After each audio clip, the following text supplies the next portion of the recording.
Hi guys, I'm Josh, and welcome to J10. So, it turns out that I am able to make a video this week after all, and that's because while I was on the Duke of Ed expedition, I happened to learn some valuable lessons. And for those of you who don't know, Duke of Ed is short for the Duke of Edinburgh's Award, which is given to people aged between 14 and 25, if I'm not mistaken, for undergoing activities which are meant to help them later on in life. There's 3 components, and then there's the expedition. All that aside, let's get to the point. Here are 5 things that I learned on Duke of Ed. Number 1. Wombats can kill you. Well, not really, but what do you picture when someone says wombat? You probably think, oh, one of these cute little Australian animals at Taronga Zoo, right? Yeah, well, no, they're not. While we were out in our expedition, we were pretty much in a wombat territory, and we encountered wombats which could apparently get up to like a meter in length. Probably saying that wrong because that sounds too big. Holy moly, they are 1 meter in length. So yeah, these meter-length wombatzillas will apparently attack you if provoked, and when I say attacked, I mean they will charge at you like rhinos, and they will bite you and claw at you, and wombatzilla. See, now I can see why people make images like this one.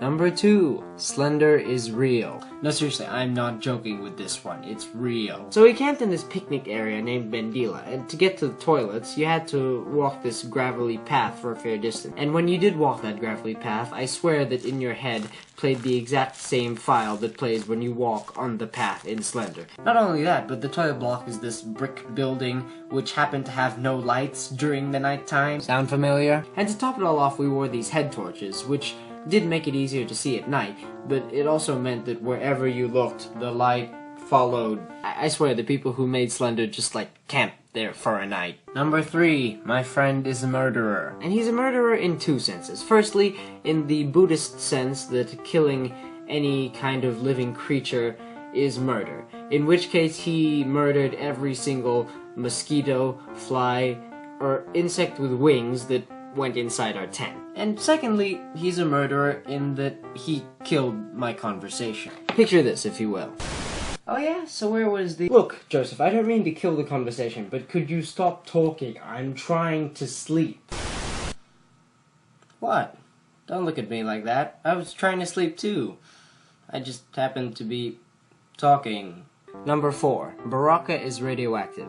Now, in all honesty, I haven't seen this in person, but some of the guys who went on our expedition brought some Berocca tablets to enhance their water supply. So the water that they ended up drinking was this clear red color, almost like cordial, and normally that wouldn't have been much of a bother at all. But apparently when they had to answer the call of nature, they found that their bodily fluids had turned a nice shade of fluorescent yellow. As in the color of a highlighter, apparently. Like, I just don't think that's normal. And lastly, number 5.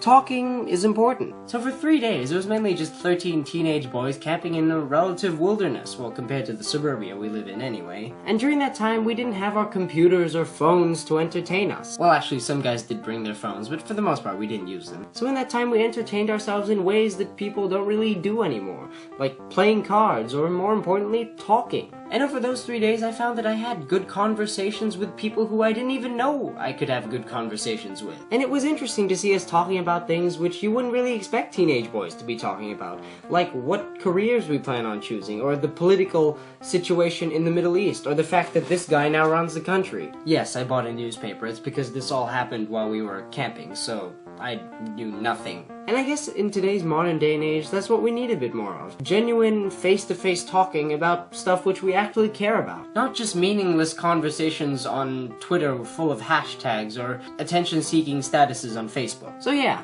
talking is important.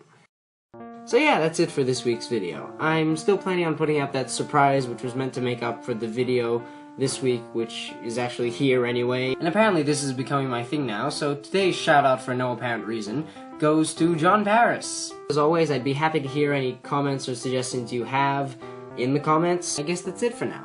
Thanks for watching. I'll see you next week.